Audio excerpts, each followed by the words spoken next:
Hello students, जैसा कि आप जानते हैं माननीय मुख्यमंत्री के आदेशानुसार ऑनलाइन क्लास चलाने के लिए आया है।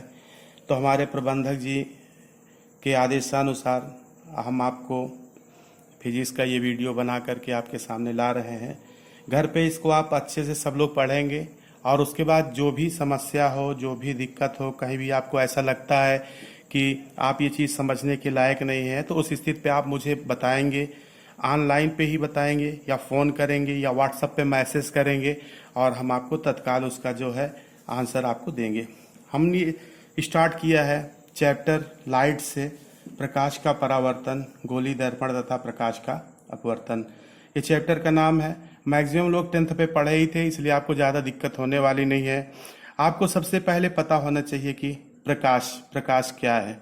देखिए, जैसे आप कभी अंधेरे कमरे में जाते हैं तो क्या आपको कुछ दिखता है? कुछ भी नहीं दिखता है ना दिखने का कारण यही है कि मुझे एक ऐसी चीज की आवश्यकता है, जब तक वो मुझे मिलेगी नहीं तब तक हम वस्तु को देख नहीं सकते हैं। अर्थात हम प्रकाश को इस प्रकार से परिभाषित भी कर सकते हैं कि प्रकाश वह भौतिक माध्यम है जिसके द्वारा हमें वस्तुएं दिखाई पड़ती हैं।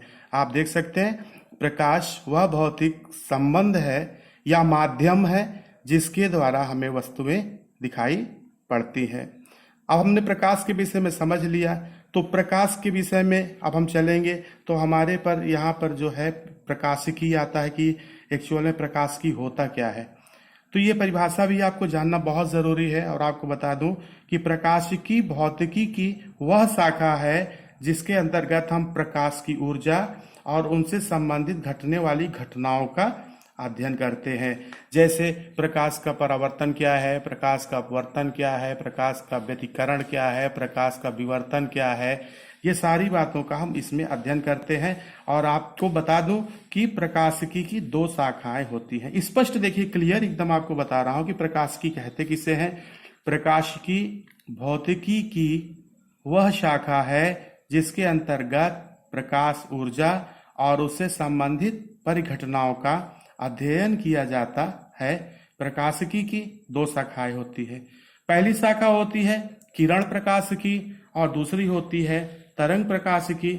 अब हम आपको बताएं कि किरण प्रकाशिकी क्या होता है। देखिए, किरण प्रकाशिकी के अंतर्गत हम करते क्या है कि प्रकाश से संबंधित जो भी परिघटनाएं होती हैं, यानी प्रकाश से संबंधित जो भी घटनाएं घटा करती हैं, उनका जब हम अध्ययन करते हैं तो वही जो है हमारा प्रकाश, ये किरण प्रकाशिकी कहलाता है। जिसको आपको थोड़ा अच्छे से लिख दिया गया है कि इसके अंतर्गत प्रकाश से संबंधित परिघटनाओं का अध्ययन इस आधार पर किया जाता है कि प्रकाश किरणों से मिलकर बना होता है।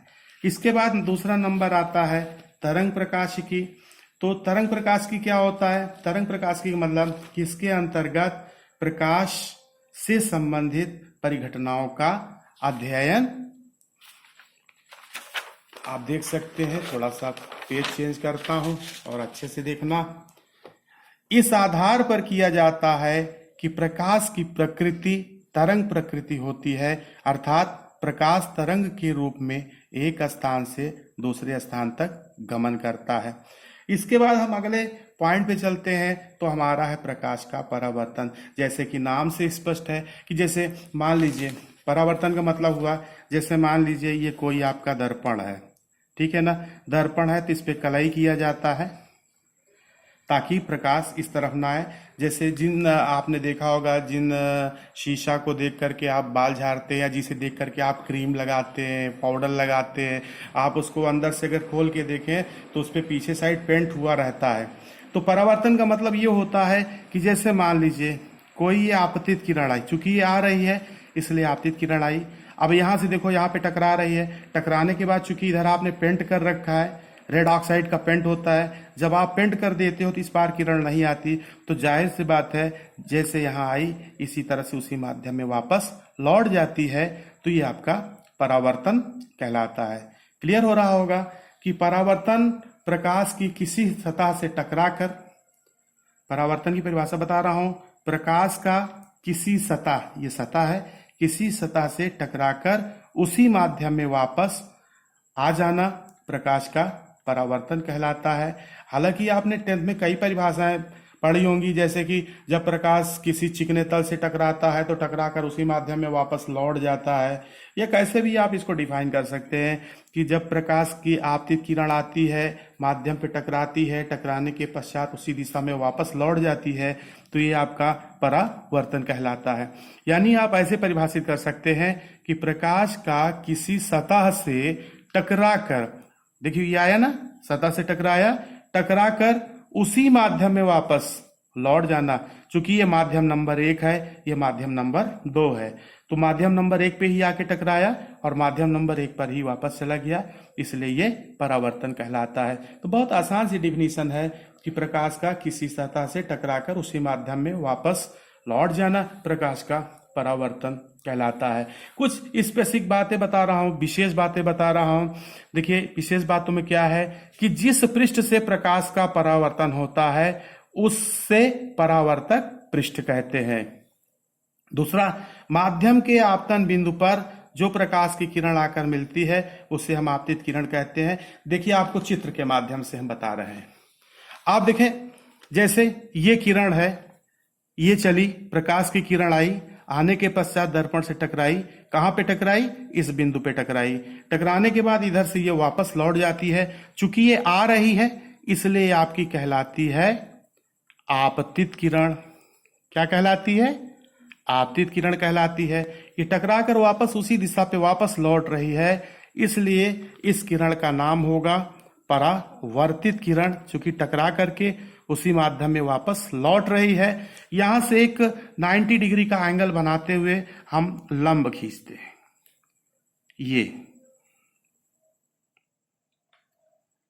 ये आपका अभिलंब कहलाता है। ये आपका क्या कहलाएगा? अभिलंब कहलाएगा। और जिस बिंदु पर आकर के किरण गिरती है इस बिंदु को हम आपतन बिंदु कहते हैं। आपतन बिंदु कहते हैं। देखिए देखने को तो ये छोटा सा चित्र है मगर ढेर सारी परिभाषाएं बताता है। जैसे कोई आपसे पूछ ले कि आपतित किरण किसे कहते हैं, तो आप ये कहेंगे जब कोई प्रकाश की किरण आके दर्पण के जिस बिंदु पे आके टकराती है या दर्पण के जिस बिंदु पे आके गिरती है उसको हम कहते हैं आपतित किरण। आपतित का मतलब आती हुई किरण। अब इसके बाद परावर्तित किरण की परिभाषा क्या हो गई कि आपतन बिंदु से टकराने के बाद जो किरण, देखिए ना, यहां से किरण आई, आपतन बिंदु से टकराने के बाद जो किरण उसी दिशा में वापस लौट जाती है यानी परावर्तित होती है, रिफ्लेक्शन होता है, तो आपका परावर्तित किरण कहलाती है। ये आपने एंगल बना के 90 डिग्री का एंगल बनाया है जिसे हम अभिलंब कहते हैं, एन फॉर नॉर्मल, इसलिए हम इसको अभिलंब कहते हैं। दूसरी बात, अब ये बिंदु को आप ले लीजिए आपतन बिंदु। आपतन बिंदु की कोई परिभाषा पूछ ले कि आपतन बिंदु किसे कहते हैं, तो हम सीधे बता सकते हैं कि आपतित किरण दर्पण के जिस बिंदु पर आकर टकराती है, ध्यान से सुनिए, आपतित किरण दर्पण के जिस बिंदु पे आके टकराती है उसे हम आपतन बिंदु कहते हैं। अब आप देखिए, एक आपका ये एंगल बन रहा है, एक ये कोण बना। आप देखिए कौन सी किरण है? ये आपकी आपतित किरण है। ये क्या है? अभिलंब है। तो हम ऐसे परिभाषित कर सकते हैं कि आपतित किरण और अभिलंब के बीच बने कोण को हम क्या कहेंगे? आपतन कोण कहते हैं। क्या कहेंगे? आपतन कोण। आपतित किरण और अभिलंब के बीच बने कोण को हम आपतन कोण कहते हैं, जिसे हम स्मॉल आई से प्रदर्शित करते हैं। उसके पश्चात सेकंड स्टेप पे आप देखिए एक एंगल इधर भी बन रहा है, और ये किसके किसके बन रहा है बीच में? ये परावर्तित किरण है और ये आपका क्या है? अभिलंब है। ध्यान से देखें, ये परावर्तित किरण है और ये अभिलंब है, इसके बीच ये कोण बन रहा है। तो आप ऐसे कह सकते हैं कि परावर्तित किरण और अभिलंब के बीच जो कोण बनता है उसे हम परावर्तन कोण कहते हैं। क्या कहते हैं? परावर्तन कोण कहते हैं, जिसे हम आर से प्रदर्शित करते हैं। इस तरह से आप देख सकते हैं इसमें ढेर सारी बातें आई। सबसे पहली बात कि आपका माध्यम का पृष्ठ है, ये दर्पण है और दर्पण को क्या होता है, इधर कलई किया जाता है तो इधर से जो भी प्रकाश आएगा इस तरफ नहीं आएगा। तो यहाँ से आपतित किरण आती है, दर्पण के बिंदु पे टकराती है, टकराने के पश्चात उसी दिशा में वापस लौट जाती है। फिर यहाँ पे हमने एक लंब खींच दिया, 90 डिग्री का एंगल बनाते हुए अभिलंब कहलाया। और फिर परिभाषित मैंने बताया कि दर्पण के जिस बिंदु पे कोई प्रकाश की किरण आकर गिरती है या आपतित होती है तो आपतित किरण कहलाती है। टकराने के पश्चात दर्पण से जब उसी दिशा में वापस होती है यानी परावर्तित होती है तो परावर्तित किरण कहलाती है। आपतित किरण दर्पण के जिस बिंदु पे आके टकराती है उसे हम आपतन बिंदु कहते हैं। आपतित किरण और अभिलंब के बीच बने कोण को हम आपतन कोण कहते हैं, जिसे आई से प्रदर्शित करते हैं। और आप यहाँ देख सकते हैं कि परावर्तित किरण और अभिलंब के बीच बने कोण को हम परावर्तन कोण कहते हैं, जिसे हम आर से प्रदर्शित करते हैं। छोटा सा है। अब यहीं पे हम आपको बता देते हैं कि परावर्तन के नियम क्या है। परावर्तन के नियम ये भी आप देख लें, बहुत आसान है। परावर्तन का पहला नियम क्या है, देखिए कौन सी किरण है, आपतित किरण है। ये कौन सी किरण है, परावर्तित किरण है। ये कौन सा है, अभिलंब है। तीनों कहाँ मिलते हैं, एक ही बिंदु पर मिलते हैं। इस तरह से हम कह सकते हैं कि आपतित किरण, परावर्तित किरण तथा आपतन बिंदु पर खींचा गया अभिलंब तीनों एक ही तल में होते हैं। ये आपका परावर्तन का पहला नियम हुआ। कितना आसान है। आपतित किरण, परावर्तित किरण तथा आपतन बिंदु पर खींचा गया अभिलंब तीनों एक ही तल में होते हैं। पहला नियम तो ये हो जाएगा। दूसरा नियम आपका क्या हुआ कि ये जो कोण है आपका आपतन कोण है और ये परावर्तन कोण है, देखिए दोनों आपस में बराबर है, यानी आपतन कोण परावर्तन कोण के बराबर होता है। ये परावर्तन के नियम है। अब इन्हीं चीजों को मैंने विशेष करके इधर दर्शाया है। इस चित्र को आप चाहें देख सकते हैं, अच्छे से जूम करके आप इसको नोट कर सकते हैं। यहाँ पर देखें विशेष में मैंने क्या बताया था कि जिस पृष्ठ से प्रकाश का परावर्तन होता है उसे परावर्तक पृष्ठ कहते हैं। जैसे यहाँ पर देखिए ये वाला आपका परावर्तक पृष्ठ कहलाएगा। फिर आगे कह रहा है कि माध्यम के आपतन बिंदु पर जो प्रकाश की किरण आकर मिलती है उसे आपतित किरण कहते हैं। हमने ये वाला पॉइंट क्लियर किया था आपका ना, ये देखिए इस बिंदु पर आके मिलती है, आपतित किरण हो गई।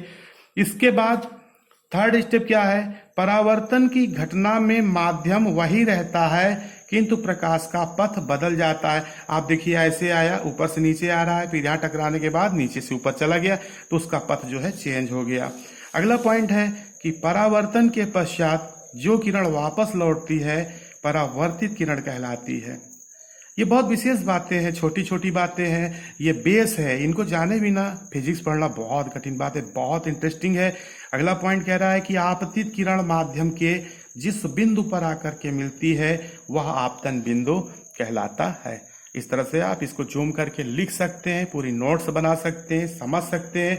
अगर आपको कहीं पर भी दिक्कत आ रही है तो आप हमको अवश्य बताइएगा।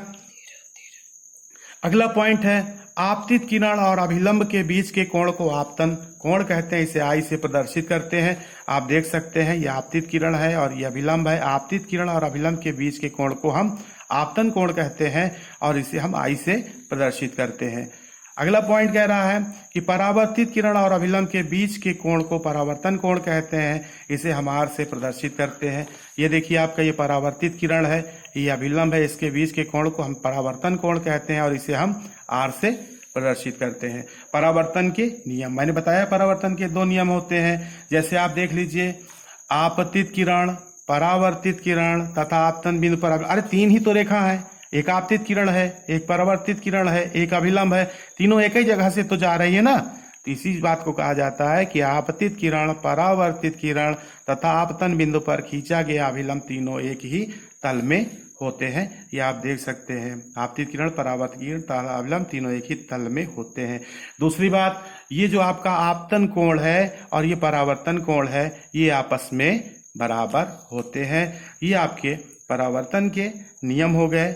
अब अगले वीडियो में हम आपको बताएंगे परावर्तन के प्रकार क्या होते हैं और आपको ठीक प्रतिदिन 11 बजे मोबाइल का डाटा ऑन करके बैठ जाना है। प्रतिदिन आपको कभी फिजिक्स, कभी केमिस्ट्री, कभी इंग्लिश के ऐसे ही टॉपिक बताए जाएंगे। आप इसको अवश्य वीडियो को देखिए। देखने के पश्चात आपको जो भी दिक्कत होती है, आप 30 से लेकर के 50 मिनट तक, चलो 1 घंटा के बीच आप हमको जो भी आपको दिक्कत है, आप चाहे कॉल कर लीजिए, चाहे वीडियो कॉल कर लीजिए, चाहे व्हाट्सएप पे अपने ग्रुप पे नंबर पे जो है क्वेश्चन करके आप पूछ सकते हैं कि सर मुझे यहाँ ये समझ में नहीं आया, उसको मैं समझाने की दोबारा कोशिश करूंगा।